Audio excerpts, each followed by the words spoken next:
Saudara, niat hati membeli mobil mewah malah tertimpa petaka. Bukannya pulang membawa mobil yang diidamkan, sepasang suami istri dan dua rekannya justru diculik dan disekap di sebuah rumah di Pondok Aren, Tangerang Selatan, Banten. Tak hanya disekap, saudara, 3 orang korban juga harus menderita akibat penyiksaan yang bertubi-tubi dari para pelaku. Apa sebenarnya yang diincar para pelaku dari korban hingga harus menculik dan menyiksa mereka?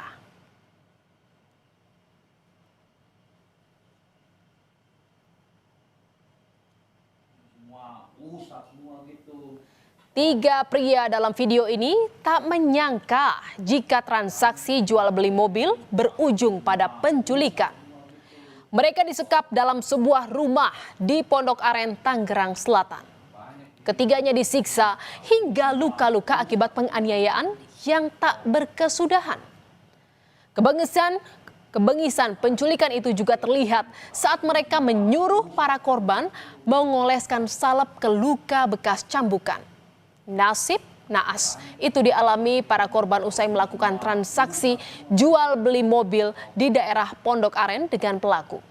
Tak disangka, saudara, saat pertemuan para korban justru dibawa ke salah satu rumah untuk disekap dan disiksa. Saudara, peristiwa bermula ketika 4 korban yakni Indra dan istrinya Desi serta 2 rekannya hendak bertemu tersangka Nunung di sebuah angkringan di Jagakarsa pada Sabtu malam 11 Oktober. Pertemuan itu untuk transaksi jual beli mobil Alphard tahun 2021. Setelah bersepakat, Indra pun mentransfer uang muka kepada Nunung sejumlah 49 juta rupiah. Dan saudara, tak berselang lama, tiba-tiba beberapa rekan Nunung datang dan langsung menculik korban, di mana mereka juga merampas ponsel dan tas milik korban. Para korban sempat berteriak dan memberontak, namun para tersangka mengintimidasi para korban dengan perintah untuk kooperatif sambil memasukkan keempat korban ke dalam mobil dengan mata ditutup kain. Para korban dibawa ke rumah tersangka MAM di Tangerang Selatan. Setibanya di sana, saudara, korban dikurung di kamar lantai 2. Namun kasus ini akhirnya terbongkar setelah salah satu korban berhasil lolos dari penyekapan.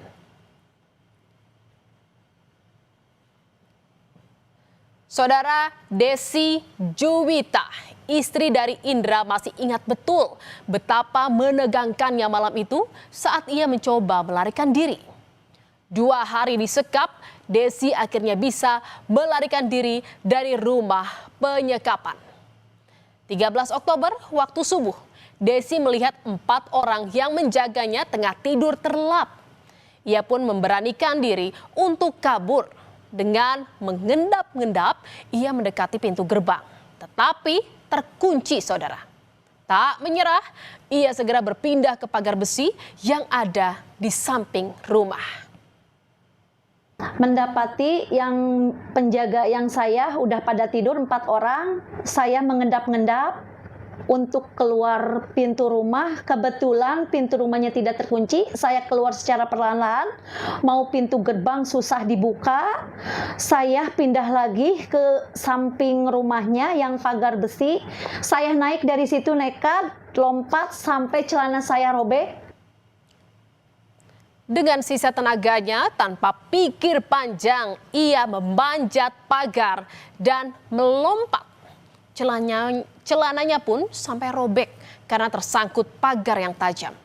Usai berhasil memanjat pagar besi, Desi berlari secepat mungkin menjauhi para penculik yang mungkin segera sadar akan pelariannya. Beruntung, saudara, Desi bertemu seorang pria tua yang menolongnya menggunakan sepeda motor. Desi juga bertemu sopir taksi yang membantunya menuju rumah ibu mertuanya di Cibubur. Setelah mengabari saudaranya soal penculikan yang ia alami, Desi pun melaporkan kasus ini ke polisi. Di situ saya lari sekencang-kencangnya mendapati seorang bapak-bapak kakek tua yang menolong saya buat ke jalan raya. Dari situ nyampe rumah ibu saya telepon ke adik saya lewat HP mama mertua saya, terus telepon ke kakak saya yang di Bandung. Langsung kakak saya Bandung suruh langsung laporan ke Kapolda Metro Jaya. Saudara, rumah di Pondok Aren, Tangerang Selatan, Banten ini jadi lokasi awal para pelaku menyekap 4 korbannya. Sebuah rumah yang sudah ditinggali salah satu pelaku sejak bulan Juli. Ketua RT setempat bilang rumah tersebut dihuni pasangan suami istri yang merupakan keponakan dari pemilik rumah. Namun setelah salah satu korban kabur, para pelaku kemudian membawa 3 korban pindah ke rumah kontrakan di tempat lain. Di sini terduga pelaku itu mengontrak atau memang warga sini, Pak? Itu numpang tinggal. Pemilik rumah itu pernah izin untuk ponakannya tinggal di sini, si suami istri itu. Yang Bapak tahu sudah tinggal berapa lama, Pak, di rumah ini, Pak? Saya tahu dari Juli.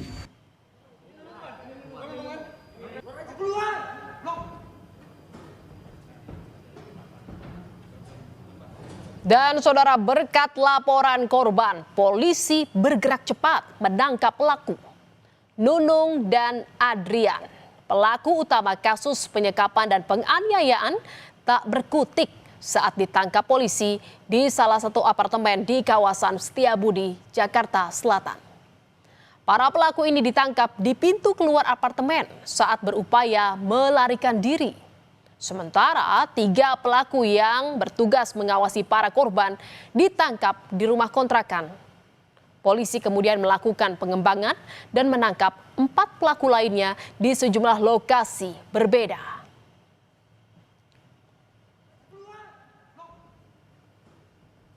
Kunci dari luar. Indra. Haji siapa Haji? Haji. Namamu siapa? Oh, Haji. Haji. Suaminya Desi. Ini sekarang saya minta kamu balik badan. Saya mau lihat. Keberanian Desi Juwita yang berhasil melarikan diri membawa keselamatan bagi suami serta 2 rekannya dari penyekapan maut. Para korban akhirnya ditemukan terkunci dalam kamar di sebuah rumah kontrakan. Pengakuan salah satu korban menyebut mereka disiksa sejak pertama tiba di rumah penyekapan. Mereka ditendang, dipukul, bahkan disundut rokok. Penyiksaan tiada henti hingga tubuh dipenuhi luka. Jadi kalian diapain aja tuh? Dipukul. Agak keras, agak kencang. Saya dipukulin. Dipukulin pakai apa? Pakai titik cambuk, Bang. Pakai cambuk ya? Sampai sakit gitu ya? Sampai merah-merah, sampai berdarah gitu ya? Dari malam sampai pagi. Keluar. Dan saudara, polisi menetapkan 9 tersangka di kasus penyekapan dan penyiksaan bermodus jual beli mobil ini. Mereka memiliki peran berbeda. Ada yang merencanakan penyekapan, memancing para korban, mengeksekusi penyiksaan, dan ada pula yang merekam video penyiksaan. Para tersangka kini sudah ditahan dan dijerat pasal tentang tindakan merampas kemerdekaan seseorang dan pasal tentang pemerasan.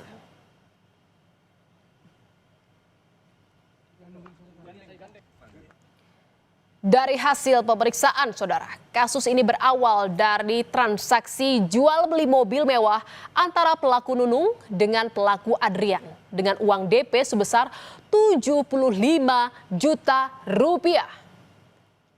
Nunung tidak mampu menyelesaikan pembayaran overkredit mobil yang dibelinya dari Adrian. Kesal tak kunjung dibayar, Adrian mengancam dengan menyandera Nunung. Demi terhindar dari kewajiban membayar sisa pembelian mobil, tersangka Nunung justru berbohong dan berkelit dengan dalih mobil sudah terjual ke korban. Namun, uang pembayaran belum diberikan. Provokasi inilah yang akhirnya mendasari aksi penyekapan dan penganiayaan yang dilakukan para pelaku terhadap 4 korban. Awal mulanya jual beli mobil, di mana saudara A menjual mobil ke saudari N dengan DP 75 juta. Kemudian untuk transaksinya sebenarnya masih ada kekurangan kurang lebih sekitar 400 juta karena yang dijual oleh saudara A ke saudara N itu adalah mobil Alphard. Namun demikian tidak dilunasi oleh saudara N, namun malah dijual ke saudara D. Untuk itu, saudara A menagih dan mencoba untuk mencari saudari N. Kemudian ketemulah ini saudari N. Saudari N mengatakan bahwa mobil itu sudah dijual ke saudari D. Oleh sebab itu, maka saudara A dengan saudari N bersama-sama mencari saudari D dan dilakukanlah penculikan dan penyekapan untuk melunasi mobil tersebut. Dan saudara, saat menggeledah rumah yang dijadikan lokasi penyekapan dan penyiksaan, polisi menemukan sejumlah barang bukti seperti plat nomor kendaraan, senjata api rakitan, dan beberapa butir peluru, serta beberapa setel seragam polisi. Polisi bilang tengah menyelidiki kepemilikan seragam polisi serta benda yang mirip senjata api. Sementara plat nomor kendaraan dinyatakan palsu. Plat nomor yang ditemukan itu adalah palsu. Ya, kemudian ini masih dilakukan pendalaman milik siapa seragam tersebut. Benda yang mirip senjata api ini adalah airsoft gun yang ditemukan di lokasi penyekapan. Ini juga masih dilakukan pendalaman. Saudara, kasus ini membuka mata kita bahwa modus kejahatan kian berkembang. Artinya, kewaspadaan kita juga perlu makin tajam. Harus bijak melihat celah-celah kejahatan supaya tidak menjadi target pelaku kejahatan. Jika harus bertransaksi jual beli, apalagi barang mewah, pastikan identitas penjual maupun pembeli sesuai. Pilih lokasi transaksi yang aman dan jika perlu libatkan pihak ketiga seperti notaris untuk terhindar menjadi korban penipuan.